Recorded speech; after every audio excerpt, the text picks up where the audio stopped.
Gracias, Pastor Doctor Valenzuela, por sus amables palabras. Si mi papá hubiera estado vivo, se hubiera sentido orgulloso de las cosas lindas que dijo de mí. Y si mi mamá hubiera estado viva, se las hubiera creído todas. El doctor Valenzuela y yo, si ustedes pueden juzgar por nuestra apariencia física, y Ginín, estudiamos en la misma época en Montemorelos, pero como ustedes pueden ver, cuando yo estaba terminando la licenciatura, ellos apenas estaban empezando kindergarten, así que se ven muy bien ellos. Quiero agradecer por el gesto de solidaridad y presentarme sin el saco. Yo lo llevé a la dry cleaner porque quería venir a California con ropa limpiecita y olorosa, y pensé que la había metido en la maleta. Y cuando venía de camino después del aeropuerto, ayer como a las 3 de la tarde, llamé al doctor Valenzuela y le dije: Alfonso, quiero que me hagas un favor, consigue alguno de los hermanos de la iglesia que tengan más o menos algún saco de mi medida para que me presten uno, porque se me olvidó. Me dice: no te preocupes. Así que agradezco mucho por ese gesto. Sin embargo, yo hubiera preferido un saco, aunque sea usado, para esconder un poco la barriga, porque usted sabe que a nuestra edad nos tornamos como el planeta Tierra, es achatado en los polos y ensanchado en el Ecuador. Pero él fue muy amable en hacerlo, así que muchas gracias. Ahora, estuve notando que hay varios pastores en esta iglesia: el pastor Sandres, el pastor Gustavo Suárez, que lo conozco desde hace muchos años. El hijo de él y un servidor jugábamos voleibol, ocasionalmente por allá lo veo, y está a la par de esas pastores. Su hijita, ella, chavalita, como dicen. Y también el doctor Valenzuela, que podríamos decir que esta iglesia está bien pasteurizada, ¿no es cierto? Y es una linda metáfora, porque fíjese que la pasteurización es el proceso en el cual se elimina los productos, las bacterias de los productos lácteos, y el trabajo del pastor es justamente eso, es eliminar la bacteria del pecado. Así que ustedes están en muy buenas manos. El doctor Valenzuela trabajó por muchos años en la Universidad de Andrews, y si él estuviera hoy día y no hubiera decidido regresar al pastorado, que es algo encomiable, él probablemente fuera director también de algunos programas doctorales y también programas de maestría, pero su corazón está en el ministerio, está en la iglesia, está en las trincheras, ahí donde huele a pólvora, huele a cosas celestiales. Pero quiero informarles que en este país, si usted se hace una pesquisa con la señora Google, es señora Google, no el señor Google, porque hace un par de años estaba enseñando una clase y entre los alumnos habían un par de mujeres, y yo dije: si ustedes quieren recibir más información al respecto, consulten con el señor Google. Y una alumna levantó la mano y me dijo: doctor, lo siento mucho, pero no es señor Google, es señora Google. Pero lo dijo con tanta convicción que yo le dije: ¿y cómo está usted tan segura que es señora y no señor? Y ella replicó: es que tiene mucho conocimiento, no puede ser un hombre. Así que no quiero cometer ese error, no quiero de ninguna manera. Pero si ustedes consultan, más o menos en este país tenemos 370,000 pastores, más o menos 370,000 pastores. Y de esos pastores, menos de 0.01% tiene un doctorado. Así que es una estadística muy interesante. Ahora, en el mundo, una población de más o menos 7.200 millones de habitantes, únicamente 2.7% tiene un doctorado. Tiene un doctorado. Ahora, tener 2 doctorados, eso estamos hablando de cifras mínimas. Y el pastor de ustedes, principal, el doctor Valenzuela, tiene No solo un doctorado, él tiene 2 doctorados, así que ustedes tienen a un hombre sumamente conocedor, es un hombre, un excelente predicador, y estoy muy agradecido que ahora él me ha dado la oportunidad de poder compartir algunas palabritas de meditación a la hora del sermón y compartir con ustedes algunas experiencias especialmente centrados, consejos bíblicos relacionados a las finanzas. Yo hice un estudio hace algunos años, que es un estudio que se llama un estudio cualitativo con hispanos multimillonarios, inmigrantes que emigraron en este país en pobreza. Quiero decir, uno emigró con $20, otro tenía $80 y hoy día tienen, y la gran mayoría de ellos adventistas, tienen un capital de un net worth, un capital de $80 millones, $60 millones, $40 millones. Y voy a compartir algunas de las variables, algunos de los factores que contribuyeron con el éxito financiero. Ese es un tema un poquito controversial en asuntos religiosos, porque algunos dicen es algo muy materialista, pero debemos recordar, mis hermanos, que el evangelismo es altamente beneficiado por las finanzas. Usted hace evangelismo en San Bernardino con la misma ayuda del Espíritu Santo, con un presupuesto de $1,000. Y hace evangelismo en el mismo San Bernardino, en las mismas circunstancias, con la misma ayuda del Espíritu Santo, con un presupuesto de $50,000. ¿Con qué evangelismo le va a ir mejor? ¿Comprenden?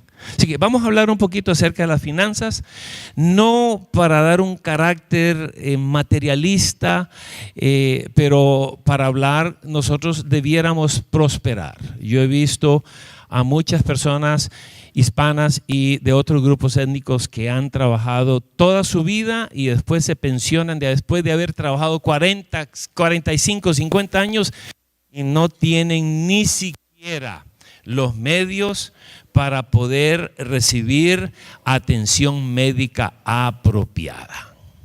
Muy bien, eso va a ser a las 2 de la tarde. Ahora, permítame entrar a mi meditación. Y en las meditaciones a la hora del sermón es un asunto muy delicado, porque cuando uno es invitado, como he sido invitado por el pastor Dr. Valenzuela, ellos esperan que el orador eleve a los oyentes alturas, a pretorios de gloria espiritual nunca antes experimentados. Pero yo quiero confesarles que yo no tengo esa capacidad. Sin embargo, he visto en mi vida, algunos cuantos años, he visto a Dios hacer cosas muy grandes con poquito. Y yo estoy seguro que en esta mañana o en esta tarde, Él va a poder hacer un poquito con nada, refiriéndome a un servidor. Ahora, quiero invitarles a que cierren las manos, cierren el puño de sus manos. Cierren el puño de sus manos. Según los que saben de anatomía, el puño de nuestra mano más o menos del tamaño de nuestro corazón. Eso es lo que dicen. Es un músculo sumamente grande. Y hay algunos, por ejemplo, yo le di la mano, ¿cómo se llama un hermano que estaba alto, que conoce a nuestro querido Ortiz? Le di la mano a él y tiene una mano tan grande, yo creo que tiene corazón de elefante, pero es grandote, bien grande. Pero según dicen, el corazón late unas 75 veces por minuto y bombea casi 1 millón de galones en un año de sangre. Es tremendo.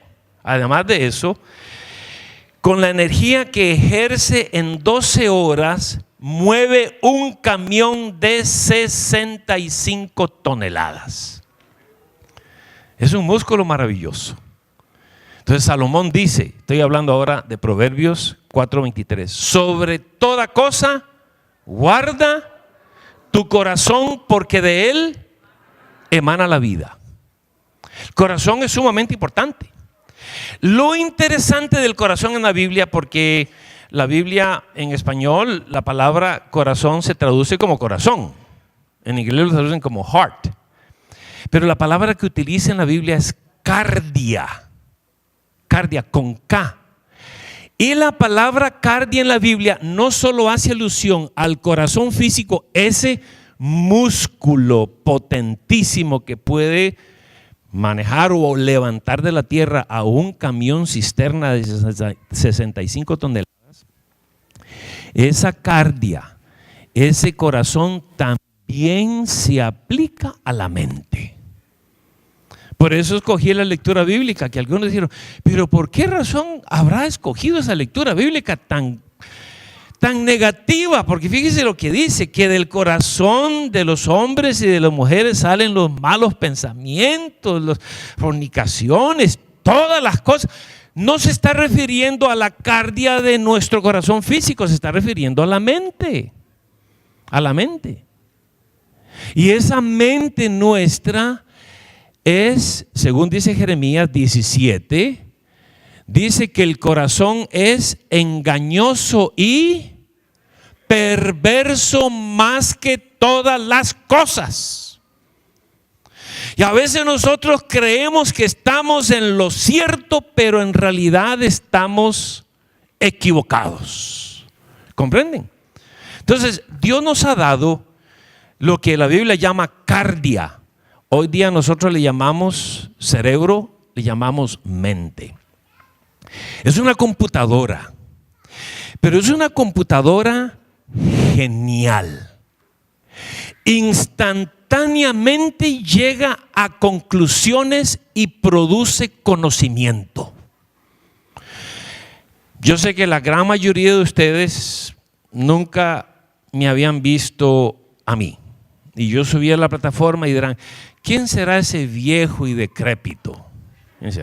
Bueno, ahora instantáneamente, antes de que yo articulara alguna palabra, ya la cardia de ustedes, la mente, formuló conclusiones. Llegó a conclusiones por la forma como cargué la Biblia, por el color de la corbata, por la forma de caminar, por el peinado, por el color. Por alguna razón, inmediatamente la mente llegó a establecer criterios. Ahora, la forma como nosotros construimos conocimiento se estudia en una área de la filosofía que se llama metafísica. Ahora, no voy a entrar en muchos asuntos técnicos, pero la metafísica estudia lo que existe y lo que es, define lo que es. Hay varias, por ejemplo, está la ontología y está la epistemología. Por ejemplo, si yo le dijera a ustedes que este bello ramo de flores que alguien lo quería y no lo pudo recibir hace un rato, si yo dijera que existe, ¿es verdad o es mentira? ¿Sí o no? ¿Por qué? Porque lo puedo ver y lo puedo tocar. Así que estamos, lo que llamarían en metafísica, ontológicamente es verdad absoluta. Pero, noten bien, cuando yo trato de definir lo que es ese ramo de flores, mi definición está influenciada, está coloreada, está afectada por mis presuposiciones. También está por mi tradición, mi cultura, por mi conocimiento acerca de botánica y está afectada por mis defectos. Por ejemplo, si yo fuera daltónico, en inglés le dicen daltonism, o mejor dicho, se diría en inglés colorblind. Si yo fuera daltónico, ¿cómo estuviera mi definición de este ramo de flores? ¿Estuviera buena o mala? No, no para mí. ¿Comprenden? Porque mi cardia, en mi cerebro, yo lo estoy juzgando de acuerdo a mi daltonismo. ¿Comprenden? Y a veces ocurre así en la iglesia. En la iglesia. O en la familia. La madre le dice a la hija, mira hija, no, ese chico no es para ti. Pero no, mami, y Después se casan y después vienen los problemas, ¿no es cierto? Porque nosotros estamos juzgando de acuerdo a lo que nosotros creemos que está correcto y estamos convencidos que estamos en la verdad. ¿Conocen ustedes a religiones que dejan morir a sus hijos por no darles una transfusión de sangre? ¿Conocen? Ellos están convencidos que están haciendo la voluntad de Dios. Es más, hay textos en la Biblia, como por ejemplo San Juan el capítulo 16, los primeros 2 versículos. Fíjese lo que dice, algo bastante interesante. San Juan 16, versículos 1, 2.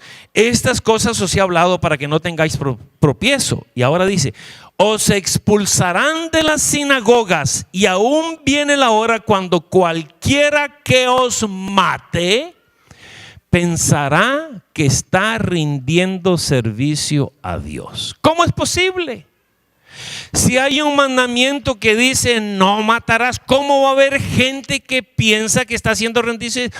Y usted ha visto en las noticias, hay gente que prepara bombas y que se amarran en bombas y se explotan, se dinamitan a ellos y matan a otras personas a su alrededor y creen que están haciendo la voluntad de Dios. Y con frecuencia así ocurre en la iglesia. Así ocurre en la iglesia. Lo que nos une a nosotros como iglesia adventista son 28 creencias fundamentales. Pero usted va a ver que la gran mayoría de divisiones, controversias que hay en la iglesia adventista no tienen que ver con las 28 creencias fundamentales. Tienen que ver si hay que escuchar esta música o que hay que escuchar esta otra música, si hay que comer Levíticos 11 o Génesis 1, si hay que usar corbata o no hay que usar corbata. ¿Usó corbata Jesús, por ejemplo? ¿Qué les parece? ¿Usó corbata Jesús?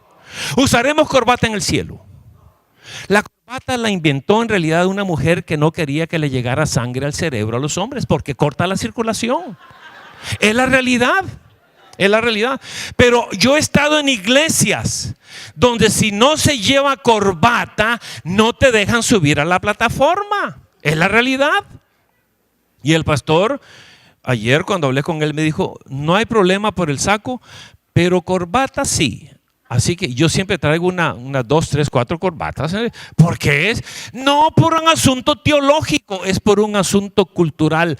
Porque la cardia cultural nuestra que traemos de nuestros países, o de este mismo país, requiere que usemos corbata. Y nos olvidamos de esa manera de la esencia del evangelio que tiene que ver con las relaciones. Las relaciones. ¿Comprenden? Y entonces esa cardia es lo que hace que surja el concepto de imponer nuestros criterios. Porque yo estoy en lo correcto y el resto está en lo equivocado. Estuve recientemente en Australia y me encontré con un pastor de Centroamérica y contamos solamente pastores que eran adventistas antes de Centroamérica, 6 de ellos que eran pastores adventistas y ahora no son pastores adventistas.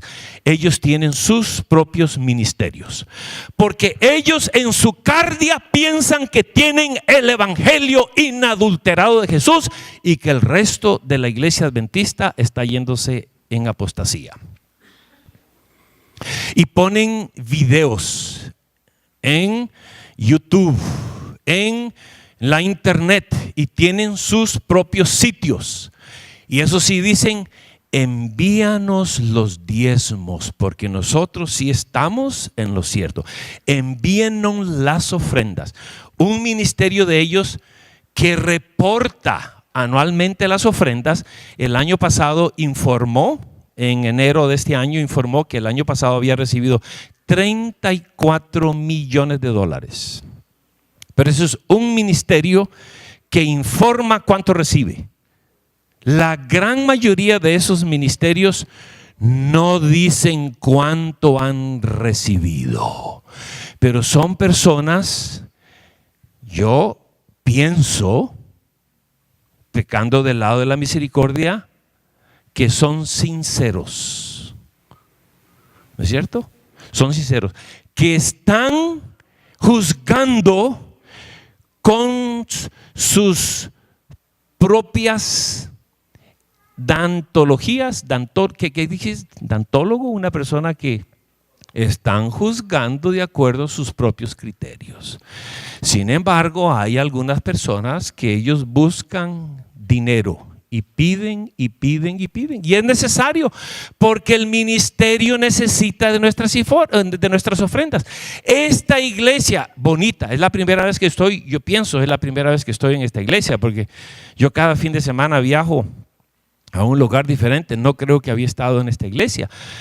Para mantener esta iglesia se requieren donaciones y donaciones generosas. Yo sé de un pastor que estaba tan agradecido porque los miembros de su iglesia eran muy generosos. Ellos siempre daban y daban y daban.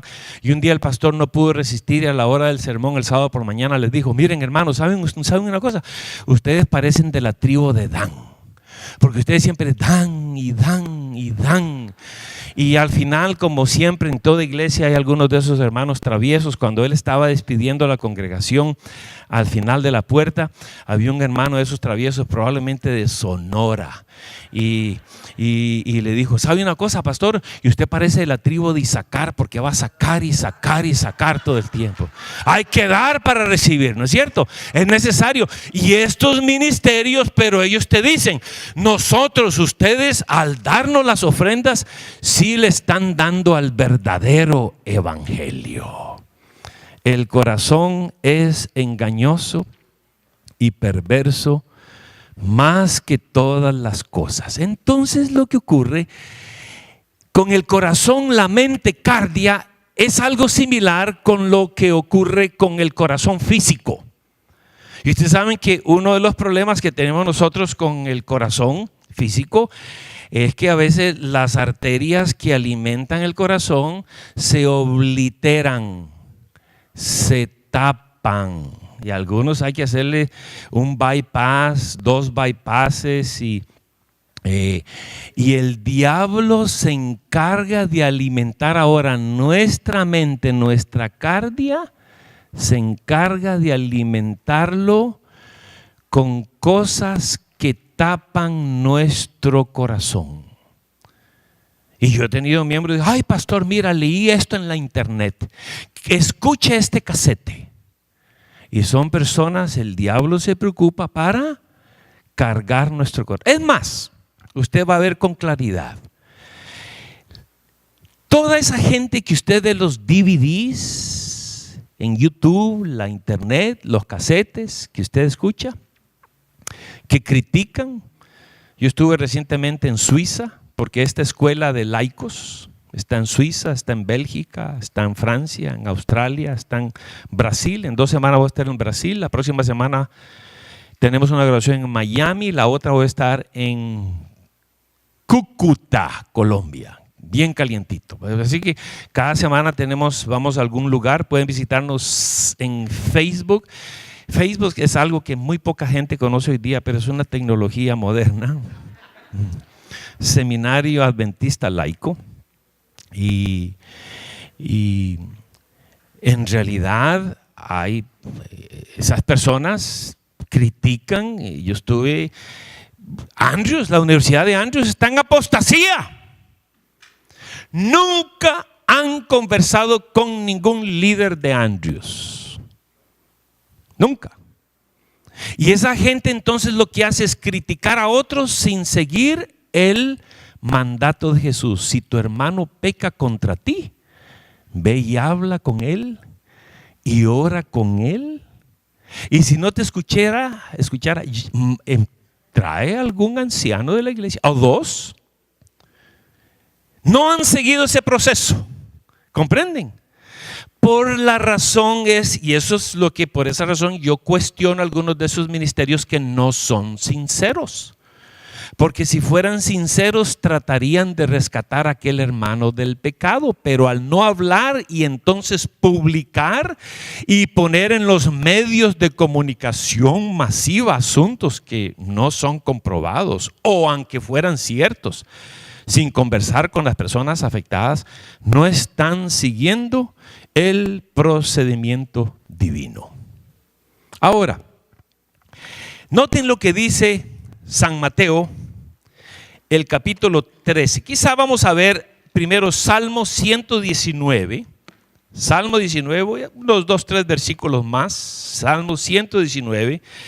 Noten los versículos 70 y 72. Salmo 119, 70 y 72.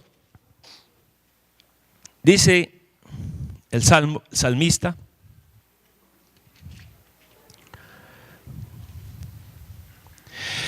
se engrosó el corazón de ellos como cebo. Fíjese, hablando de colesterol espiritual, ¿no es cierto? Se engrosó como cebo. Ese asunto del colesterol es misterioso porque hay personas que nunca han comido carne y tienen el colesterol altísimo. Mientras que hay personas, y tiene que ver que comen regularmente algunas cosas que tienen grasas saturadas y el colesterol está bien. Así que tiene que ver con el estrés, tiene que ver con algunos otros factores. Pero el diablo se encarga de engordarlo con alimentos que van a envenenar nuestra mente, nuestra cardia, en contra de los miembros de la iglesia, en contra del comité de la iglesia, en contra de los ancianos y en contra de todas las personas. Porque el diablo sabe que cuando los administradores de la iglesia y los pastores tengan que gastar tiempo apagando fuegos de discordia, la gran mayoría de ellas o de ellos ideológicos van a tener menos tiempo para predicar el mensaje de los tres ángeles. El diablo quiere eso. Y se llenó, dice, el corazón, pero se está refiriendo a la mente. A la mente. Se engrosó el corazón de ellos como cebo, mas yo en tu ley me he regocijado. Bueno me es haber sido humillado. Mejor es, y habla entonces, la obediencia. Algo similar vamos a encontrar en Mateo el capítulo 10, el capítulo 13. San Mateo el capítulo 13, versículos 13 y 14. Y seréis aborrecidos, perdón, soy en Marcos, debo ser Mateo el capítulo 13, versículos 13 y 14. Dice: por eso les hablo en parábolas, porque viendo no ven y oyendo no oyen ni entienden, de manera que se cumple en ellos la profecía de Isaías que dijo: de oído oiréis y no entenderéis, y viendo veréis y no percibiréis, porque el corazón de este pueblo se ha engordado, se ha engrosado. Entonces el diablo nos quiere que bebemos del vino de Babilonia para engrosar nuestros corazones. Y por esa razón, con frecuencia, creemos que estamos en la verdad, pero estamos en la mentira. Y es una metáfora maravillosa. Mi suegro murió. Él no se cuidaba de la dieta. Mi papá sí se cuidaba de la dieta. Mi papá murió de cáncer. Mi mamá de esclerosis múltiple. Se cuidaban mucho de la dieta. Mi suegro, murió de un ataque masivo a los 65 años. No se cuidaba de la dieta. Leía una Biblia que yo le había regalado con letra grande. Y entonces por una semana tenía problemas del esófago y le dolía. Y estaba tomando Pepto-Bismol. Una semana tomando Pepto-Bismol cuando era en realidad síncopes cardíacos. Y hay personas que le duelen el brazo izquierdo y creen que es algo muscular o nervioso, pero es el corazón. Así que cuando a mí me duele, aunque sea el meñique izquierdo o el dedito pequeño del pie izquierdo, yo le digo a mi esposa que sabe un poquito de enfermería, ¿será que debo ir a ver al cardiólogo? Porque el corazón es engañoso y perverso, más que todas las cosas. Y murió mi suegro de un ataque cardíaco masivo. Yo puse la orden para irme así, y no como mi mamá y como mi papá. Mi mamá sufrió esclerosis múltiple, 2 años que solamente podía mover los ojos. Fue algo terrible. Así que cuando yo viajo, como viajo casi todos los fines de semana del año y voy a un lugar y me descuido un poquito de la dieta, agarro una Biblia que tengo en la noche en el hotel y la leo. No me ha llegado todavía, pero sería lindo si fuera así.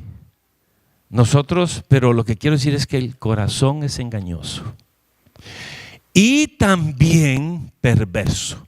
Y a veces creemos que estamos en lo cierto, sin embargo estamos errados. Estamos errados. Ahora, gracias a Dios, el corazón puede curarse y hay medicamentos. Yo jugaba tenis con un doctor de acá de California, cardiólogo.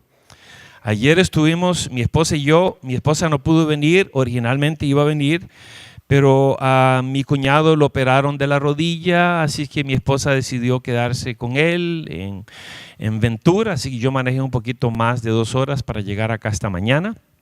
Y estábamos en un supermercado sudamericano en Glendale y me topé con la esposa de este doctor, y él se especializaba antes de pensionarse en un tipo de cirugía cardíaca que tiene que ver con destapar las venas o hacer que se llama angioplastia. Entonces le hacen una pequeña cortadita en la arteria y le meten por ahí abajo un globito con una cámara, y donde está obliterada la vena, donde está obliterada, le meten el globito y con la cámara inflan el globito, y los pacientes, cuando se estira la arteria y hace que fluya la sangre, el paciente siente un alivio maravilloso. Y él me dijo que después estuve tratando de verificar esas estadísticas, que cada 6 meses nosotros tenemos un corazón nuevo. Ustedes saben que el ser humano, la piel se renueva, cada día caen células muertas y son reemplazadas por células nuevas. Por esa razón, y ahora me dirijo a los jóvenes solteros, por esa razón hay que cambiarse la ropa interior por lo menos una vez a la semana, porque cada vez caen células muertas, ¿no es cierto? Entonces él me dijo sí, y después estuve verificando y parece que llevan más años, 20 años, otros dicen que son 30 años. El asunto es que el corazón tiene remedio. Y no importa qué tipo de problema tengamos, tenemos a Jesús, un cardiólogo que puede curarnos. Y puede quitar ese corazón de piedra, como dice en Ezequiel 36, y darnos un corazón de carne, amoroso. ¿Han visto ustedes mujeres guapísimas casados con hombres re feos? ¿Han visto ustedes? Yo he estado acá viéndolo esta mañana, de paso, pero son mujeres inteligentes. Son mujeres que se han casado con un hombre con un gran corazón. Las aman, las apapachan, las cuidan, las convierten en mujeres de mármol. Las conocen, las llevan al mar y al mall todo el tiempo, al mar y al mall. Dios tiene el poder de hacer ese tipo de transformación, pero el diablo no. El diablo quiere hacer lo contrario. Un par de textos más, y este es de Santiago. Noten Santiago, el capítulo 5, Santiago, el capítulo 5, el versículo 5, Santiago 5, el versículo 5. Después de Hebreos, Santiago 5, 5. Habéis vivido en deleites sobre la tierra y habéis sido disolutos. Y ahora noten lo que dice. Y habéis engordado vuestros corazones como en el día de la matanza. ¿Saben lo que significa eso? ¿Cuántos han escuchado ustedes de mataderos?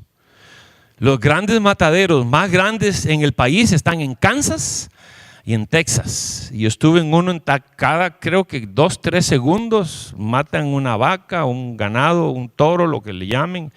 Es increíble. Entonces el diablo lo que hace es engordarnos de pecado para alistarnos al matadero. Y esa es la ilustración.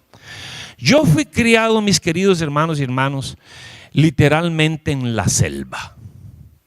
Cuando ustedes tienen que echar a los changos, a los monos de la cocina de su casa para que no, de su casa para que no se coman la comida, tú estás literalmente en la selva. Serpientes debajo de la almohada, mosquitos the size of sanitary trucks, inmensos, literalmente en la selva. Yo al principio no podía dormir porque yo venía de la ciudad. Mis padres se divorciaron cuando yo tenía 12 años de edad. Mi abuelo, un inmigrante inglés que tenía un aserradero en la selva, en una época que en Costa Rica no habían leyes de deforestación. Entonces aserraban maderas finas como que en español llamamos caoba. ¿Conocen la caoba? En inglés es mahogany. Mahogany. Las guitarras finas tienen mahogany atrás, esa madera marrón fina, porque hacer una guitarra buena es un arte.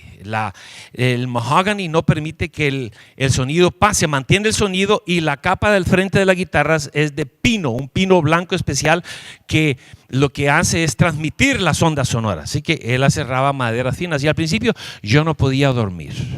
Yo no podía dormir porque una vez que se ocultaba el sol, yo calculaba que habían miles y miles de ranas. Y cuando llovía a la par de la ventana de mi cuarto,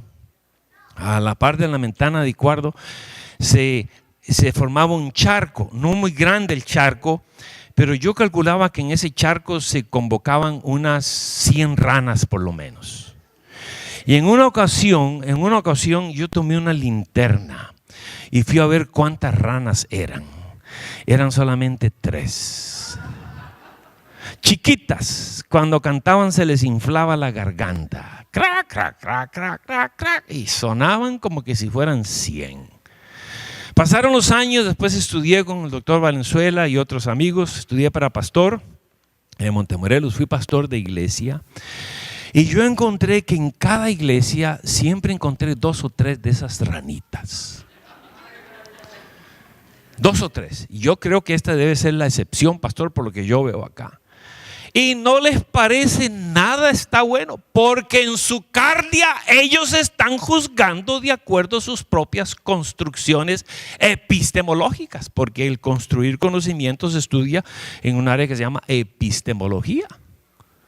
Y colectan firmas y se van a la asociación y se van, o si no, hasta la unión. ¿Sí? Bueno, el punto que yo quería mencionar en relación a esto es que en ese lugar tan remoto, no había luz eléctrica, el encargado del matadero se llamaba el señor Rodrigo. Y cuando había una boda, cuando había un bautismo no adventista, porque el adventismo ahí era mínimo, y cuando había algún funeral, se mataba a un borreguito, o generalmente era lo que en Costa Rica llamamos un chompipe, que en México le decimos guajolote y acá le dicen pavo. Y entonces recuerdo una vez, era una boda, era un guajolote pero bien grande. Y entonces antes de matarlo, él agarró y le abrió la boca y le metió un embudo y lo llenó del licor que él mismo destilaba en el patio de la casa. Porque recuerden, estamos hablando de un lugar muy remoto, no había autobús, no habían carreteras, se llegaba únicamente por embarcación. y había un aeropuerto un poquito lejano. Y un día yo le pregunté a don Rodrigo, y don Rodrigo, ¿y por qué usted hace eso? Y me dijo, Ricardo, por dos razones. Uno es porque el alcohol, una vez que circula en el animal, que el animal quedaba, no podía caminar después, circulaba la sangre, adoba la carne y para que no sintieran el machetazo. Y mis amados, eso es la idea que da a entender acá Santiago 5:5. Vivido en deleite sobre la tierra disolutos y habéis engordado vuestros corazones como para el día de la matanza. El diablo quiere hacer eso. Dejemos a un lado nuestros criterios, porque Jesús nos ha llamado a nosotros para que como un equipo, como una familia, trabajemos de manera que no solo 3 personas se lleguen a bautizar como hoy, sino docenas más. Y que en vez de estar tratando de curar incendios, apagar incendios, la iglesia toda esté enfrascada. No en fijarse en los defectos de los demás o los defectos del comité de la iglesia, pero en que otras personas que no conozcan a Jesús puedan llegar a ser cristianos responsables. Hace muchos años estaba en una farmacia y a la edad mía, eso ocurre con más frecuencia, a la edad mía, no la del doctor Valenzuela, es mucho más joven que yo, pero él era cuando la libretita esa telefónica que uno tiene, ¿no es cierto?, con los teléfonos de amigos de college, de infancia, uno empieza a tachar los nombres de los amigos que se van muriendo y a reemplazarlos con nombres de ortopédicos y cardiólogos y neurólogos y quién sabe qué montón de otras personas. Pero estaba en una farmacia recogiendo un medicamento y había un hombre, eso fue hace como 22 años, la farmacia Arden en Glendale, California. Y entonces había un hombre y me dieron un medicamento que era como $20 y para en aquella época eso era bastante, estamos hablando quizás más de 20 años. Pero ese hombre estaba pagando $120 por una docena de pastillitas. Estamos hablando $10 por pastilla. Y yo le dije, mire, ¿y por qué son tan caras esas pastillas? ¿Por qué son tan caras?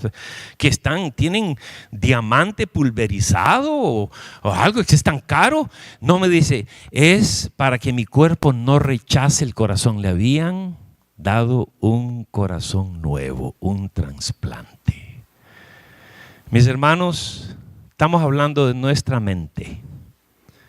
¿Cómo está tu mente? Saludablemente, en lo que se refiere a salud. ¿Eres tú de esas personas que solamente se fijan en lo negativo del prójimo?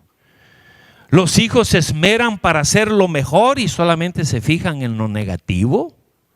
¿La esposa se esmera en cocinarle lo más rico y se le pasó un tantito la sal y cuando llega en la tarde le dice, mira ya vieja, ni sabes cocinar, se te pasó la sal, mejor me hubiera casado con María del Socorro o con Rosario o con cualquier otra persona? ¿Eres tú de esas personas que se fijan solo en lo negativo? Yo les llamo leucocitos. ¿Conocen qué son los leucocitos? Es otro nombre que se le da a los glóbulos blancos. Los glóbulos blancos se alimentan de bacteria. Cuando tú te cortas, los glóbulos blancos corren a esa cortada y se comen la bacteria y se tornan en pus. Y hay personas que solo se fijan en lo negativo. Solo se fijan en lo negativo. Yo sé de una hermana, era una hermana casada con un anciano de la iglesia.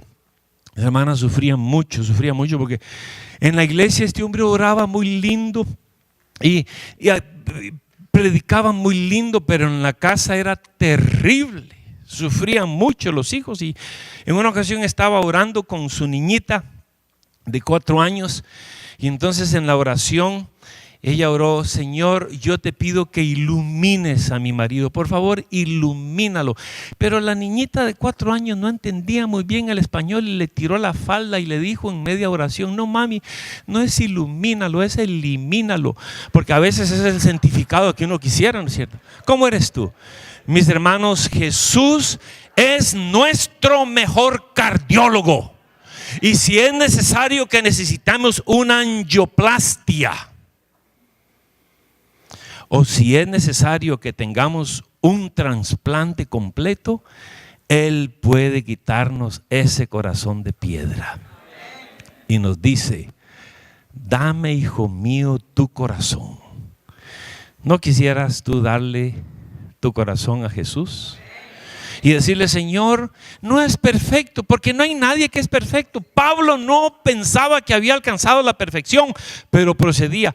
¿Habría alguna persona, y quisiera quizá eliminar el protocolo, porque creo que se me pasó mucho el tiempo?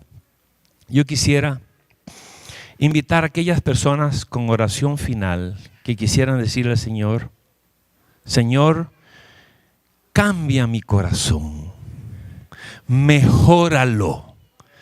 Te lo doy, te lo doy.